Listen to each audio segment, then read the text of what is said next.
말씀의 제목이 함께 있을 때입니다. 요한복음 9장 1절은 나면서부터 눈이 보이지 않는 소경이라고도 예전에는 불렀고 또 맹인이라고도 했던 한 사람의 이야기가 등장하죠. 강론의 출발은 이 사람의 이야기로 성경은 출발을 하고 있습니다. 나면서부터 눈이 보이지 않는 이 사람의 삶은 우리가 능히 짐작해 볼 수 있죠. 어렵고 힘들고 아픈 삶이었습니다. 그것도 이 시대의 나이로 이제 40이 되었다라는 것은 이 당시의 평균 수명으로 계산할 때는 살아갈 날이 살아온 날보다 훨씬 적은, 어쩌면 이제 정상인들도 살아남기 힘든 죽음을 앞둔 삶을 하루하루 맞이하면서 살아가는 그러한 삶을 살아가고 있는 사람입니다. 사랑하는 가족들의 얼굴도 한 번 본 적이 없고 아름답다고 사람들이 감탄하는 것도 한 번 본 적이 없죠. 삶의 기쁨과 희망보다는 절망과 아픔이 이의 삶을 감싸고 있다는 것을 우리는 보게 되죠. 이가 이렇게 불행하게 된 것이 누구의 책임인가? 적어도 자신의 잘못은 아닐 겁니다.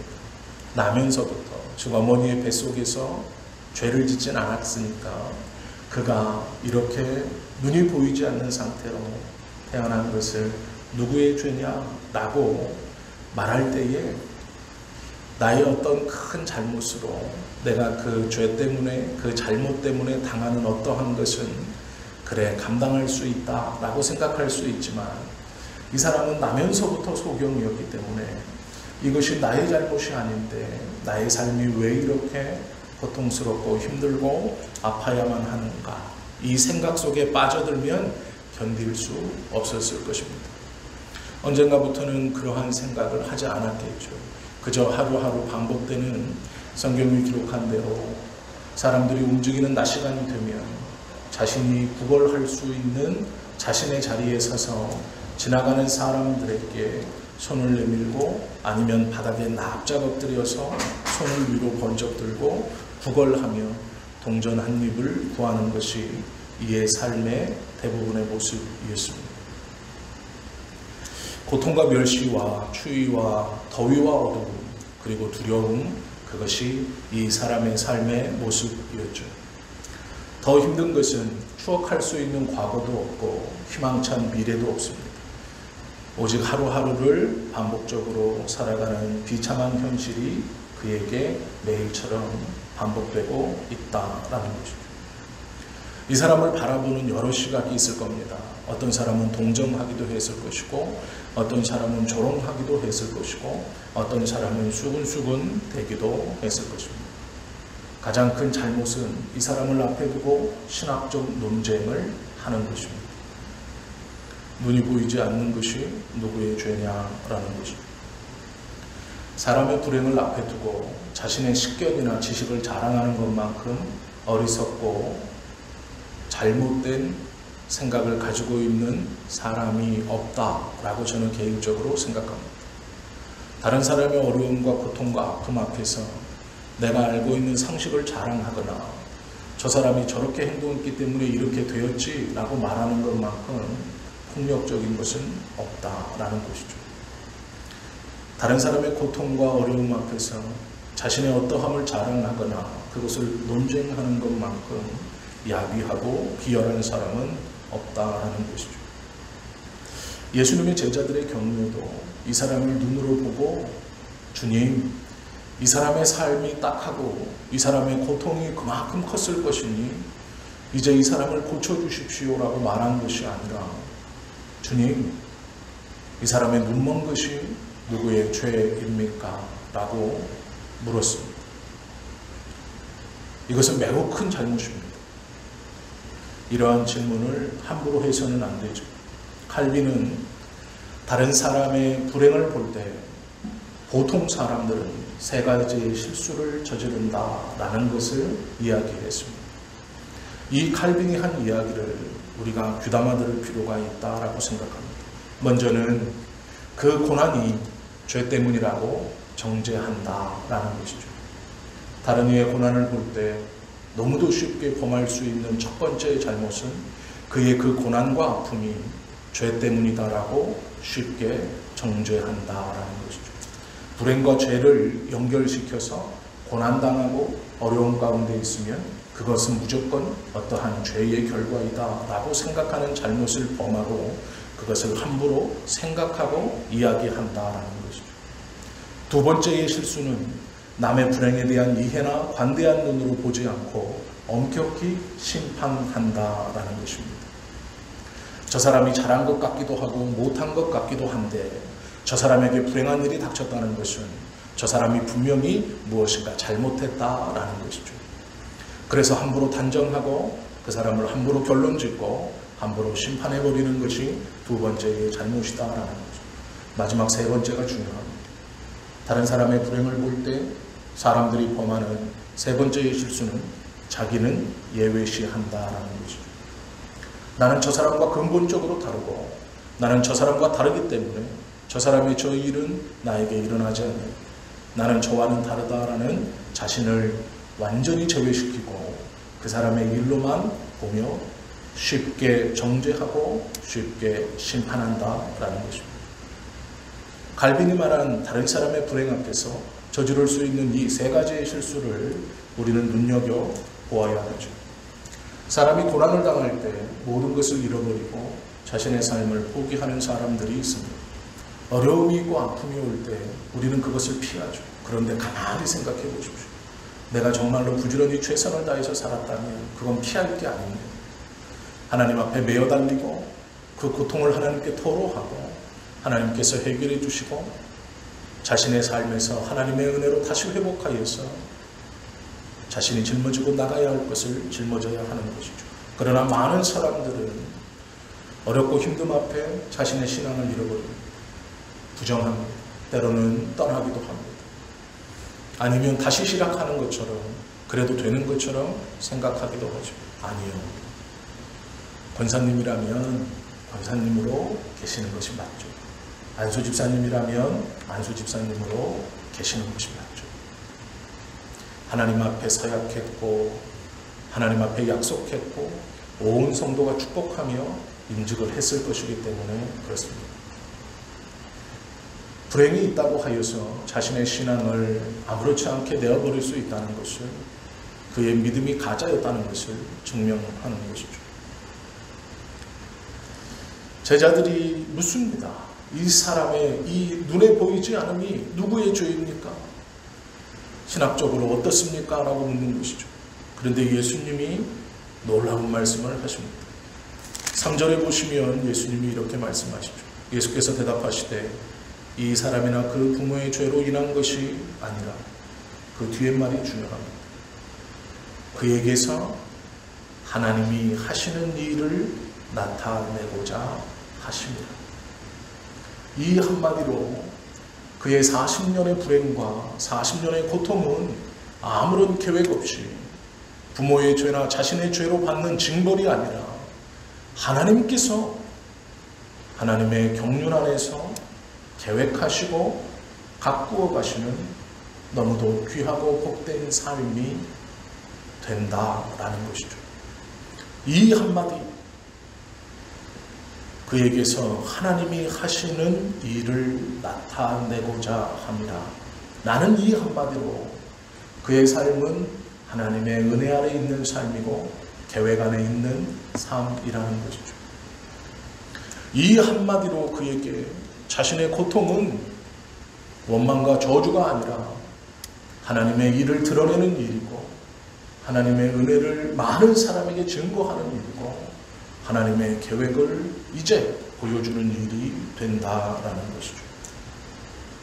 누구의 죄가 아니라 하나님의 일을 드러내는 놀랍고 귀하게 쓰임받는 복된 삶이다라는 것이죠. 그는 비록 힘들었고 어려웠고 아팠을지라도 예수님께서 그를 보시고 그에게서 하나님의 일을 나타내려 함이라라는 말씀이 떨어지는 순간 그의 삶은 하나님의 은혜 아래 계획 아래 이끌어져 온 삶입니다. 하나님이 주목하시는 삶이었고, 하나님께서 당신의 때까지 함께 아파하시고 함께 슬퍼하시고 그 시간까지 함께 인내하시는 놀랍고 귀한 삶이었다라는 것이죠. 바울 또한 동일한 고백을 합니다. 골로새서 1장 25절 말씀에 보면 바울이 이렇게 말합니다. 내가 교회의 일꾼이 된 것은 하나님이 너희를 위해 내게 주신 경륜을 따라 하나님의 말씀을 이루려 함이니라. 바울이 자신이 어려서부터 태어나면서부터 로마 시민권을 가졌고 가마리엘 문화에서 율법을 공부하고 위대한 랍비요 바리새인의 조건을 다 갖추고 있었고 산헤드린 공의회의 회원의 자격을 가지고 있었음에도 불구하고 다메섹에서 예수 그리스도를 만나 3년을 아라비아 광야에서 죽은 듯이 없어졌다가 다시 교회 공동체로 돌아와 완전히 다른 삶, 예수님 때문에 매를 맞고 풍랑을 당하고 돌팔매질을 당하고 죽은 것 같아 성 밖에 버려져 3일 동안 끙끙 앓았다가 모든 사람이 죽은 줄 알았던 그가 다시 성 안으로 기어들어와 예수 그리스도의 이름을 전하는 그 모든 완전히 반대되어졌던 삶, 다른 사람에게 자랑할 것이 많았고 주목받았고 뽐낼 것이 많았고 누릴 것이 많았던 그의 삶에서 예수 그리스도를 통하여 매를 맞고 풍랑을 당하고 돌팔매질을 당하며 죽을 위기와 배고픔과 추위 가운데 처하는 모든 반대되는 삶이 어려움과 힘듦이 아니라 하나님의 말씀을 이루려 하는 계획이다라는 것이죠. 하나님의 경륜을 따라 하나님의 말씀을 이루려 합니다. 내가 부름받은 것은 이라는 것이죠. 환경이 사람을 불행하게 하는 것이 아닙니다. 우리는 환경이, 돈이, 건강이, 내 주변의 상황이 나를 불행하게 하고 나를 행복하게 한다라고 생각합니다. 절대로 그렇지 않습니다. 하나님의 경륜을 깨닫고 있느냐, 하나님의 경륜을 붙들고 있느냐, 그렇지 않느냐의 삶으로 행복과 불행은 나누어지는 것이죠. 어렵고 고통스러운 삶에서도 하나님의 경륜과 계획을 붙들고 믿음 안에서 살아간다면 하나님이 그를 주목하시는 삶이고 그도 하나님 앞에 그 고통을 외면하지 않고 하나님의 도움과 회복을 구하며 견딜 수 있는 삶을 사는 것이죠. 이러한 사람은 불행한 사람이 아닙니다.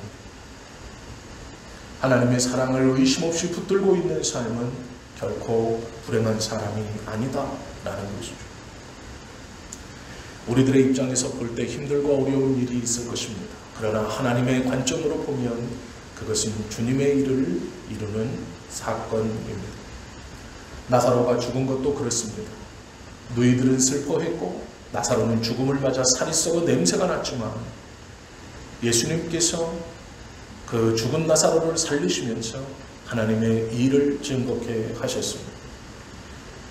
오늘 이 소경의 일도 마찬가지이고 혈류증을 앓던 일도 마찬가지이고 문둥병에 걸렸던 사람들도 마찬가지이고 모두 다 고통과 어려움에 있었지만 그들의 삶에 주님의 은혜, 하나님의 사랑을 붙들고 있으며 그 삶에 그 하나님의 사랑이 드러날 때 그들은 모두 하나님의 역사와 은혜를 자랑하는 사람들이 되었다라는 것이죠. 베드로는 밤새도록 고기 잡기를 원했지만 아무것도 잡지 못했습니다. 그에게는 낙심이었고 슬픔이었을 것입니다. 빈손으로 다시 돌아와 그물을 깁는 그 순간 그에게 예수님이 찾아왔고 그의 삶은 180도 바뀌는 삶이 되었습니다. 소경은 눈을 떴습니다. 조상의 죄입니까? 어머니의 죄입니까? 자신의 죄입니까?의 문제가 아니고 예수님을 붙들고 있느냐, 만났느냐, 그렇지 못하느냐의 삶입니다. 미래가 있는 사람이 행복한 사람이죠. 어떠한 미래를 꿈꾸고 기대하고 있느냐가 그 사람의 어떠함을 결정하는 것입니다. 그리스도 안에 있는 사람처럼 미래가 밝은 사람이 없죠. 우리는 모두 하나님의 경륜 안에 들어가 있는 사람입니다. 그리고 그 경륜을 믿는 사람들이죠. 하나님의 사랑을 붙들고 있으면 우리의 삶이 하나님께서 함께 해주시는 그 놀라운 하나님의 역사를 증거하는 일이 우리의 삶에 일어난다라는 것이죠. 또 하나 우리가 주목하면서 함께 붙들어야 하는 말씀이 있습니다. 3절에 보시면 이에 대답하시되 이 사람이나 그 부모의 죄로 인한 것이 아니라 그에게서 하나님이 하시는 일을 나타내고자 함이라. 누구의 죄가 아니라 하나님의 일을 나타내려고 된 일인데 그 일을 누가 하느냐? 4절에 보십시오. 때가 아직 낮음에 나를 보내신 이의 일을, 하나님의 일을 우리가 하여야 하리라 라고 말합니다. 예수 공동체가 우리가 함께 누구의 죄라고 묻는 네가 나와 함께 우리가 하나님의 일을 해야 한다라고 말씀하죠. 때가 아직 낮음에 우리에게 기회가 있고 우리에게 믿음이 있고 우리에게 삶이 있는 한 우리가 함께 그 일을 해야 한다라고 예수님께서 말씀해 주시는 것이죠. 우리의 불행이, 우리의 어려움이, 우리의 아픔이 하나님의 일을 드러내는 것이 될 수 있도록 우리가 해야 한다는 것이죠. 하나님의 사랑을 의심하지 않고 그 은혜의 예수님을 붙들고 우리가 해야 한다는 거죠. 남이 해주는 것이 아니고 우리가 해야 한다는 것입니다. 어렵고 힘들 때 그것을 피하여 도망치는 삶이 아니라 그 자리에 서서 그 어려움을 견디고 하나님의 도우심과 회복을 꿈꾸고 그것을 결국 딛고 일어나는 삶, 그것을 남이 아니라 우리가 해야 한다라고 말씀하신다라는 것이죠. 다니엘과 친구들이 어린 나이에 바벨론으로 끌려갔을 때 그들은 소망이 없는 삶이었을 것입니다. 모세가 바로의 궁 앞에서 바로 앞에 섰을 때 막막했을 것입니다. 요셉이 형들의 미움을 받아 애국으로 팔려갔을 때 그는 그의 삶이 끝났다 생각했을지 모릅니다. 욥이 고난을 당하는 한복판에서 그에게 무슨 소망이 있었겠습니까? 그러나 성경에 나오는 모든 사람들의 이야기를 보면 그들 스스로 그들이 하나님의 증인된 삶을 살아냅니다. 포기하거나 도망치지 않습니다. 그 자리에서 자기가 할 수 있는 최선의 일을 모든 것을 들여 감당합니다. 물러서지 않죠. 고개 숙이지 않습니다.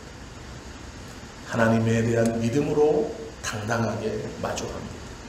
그리고 결국 그들은 하나님의 일이 그들의 삶을 통해 드러나는 것을 증거해냅니다. 우리가 당하는 고난과 아픔이 우리를 불행하게 하지 않습니다. 우리를 불행하게 하는 것은 그 고난과 아픔 앞에서 하나님의 경륜을 잃어버리는 삶입니다. 자포자기하고 포기하는 것이죠. 외면하고 도망치는 것입니다. 그러나 그럴 수 없죠. 그렇게 해서는 안 됩니다. 하나님께서 우리에게 이 어려움과 고통 가운데 있게 하심은 우리 스스로 하나님에 대한 신뢰를 붙들고 하나님의 일을 나타내는 일에 우리를 사용하시고자 하는 것입니다. 고난은 어쩌면 하나님의 사람임을 드러내는 기회일지도 모르겠습니다. 오늘 이 소경은 실로암 목가에서 눈에 진흙을 이겨 바르고 실로암 목가로 가서 씻으라 말씀을 듣습니다. 실로암 목가는 왕궁 밖에 있습니다. 예루살렘 성벽, 외성벽 안쪽에는 있지만 다윗성 밖에 있습니다. 이 실로암 목가는 약 16m 혹은 5.5m, 깊이도 5.5m 되는 연못입니다. 히스기야 왕이 사내림의 침입에 대비하고자 성 밖에, 즉 성은 아니지만 다윗성 바깥쪽 성문 안쪽에 팠던 샘입니다. 인공적으로 히스기야가 그 샘을 팠고 전쟁에 대비해서 팠던 샘이 실로암 샘입니다. 이 샘에 가서, 즉 진흙을 바른 곳에서 약 1km 조금 떨어지지 않은 곳에 가서 눈을 씻고 다시 와라라는 것이죠. 이것은 믿음과 순종을 요구하는 행위입니다. 침을 지늘게 이겨 눈에 바른다고 눈이 떠지겠습니까? 40년 동안 보이지 않았던 눈이 그것을 바른다고 떠지겠습니까? 그리고 약 1000m, 1km가 조금 못 되는 길을 이 소경이 오며 가는 것은 구경꾼이 되라는 얘기입니다. 눈에 흙을 바르고 소경이 그냥 걸어가는 것도 사람들이 쳐다볼 일인데 벽을 더듬으면서 지팡이를 툭툭거리면서 걸어가는 일도 사람들이 쳐다볼 것입니다.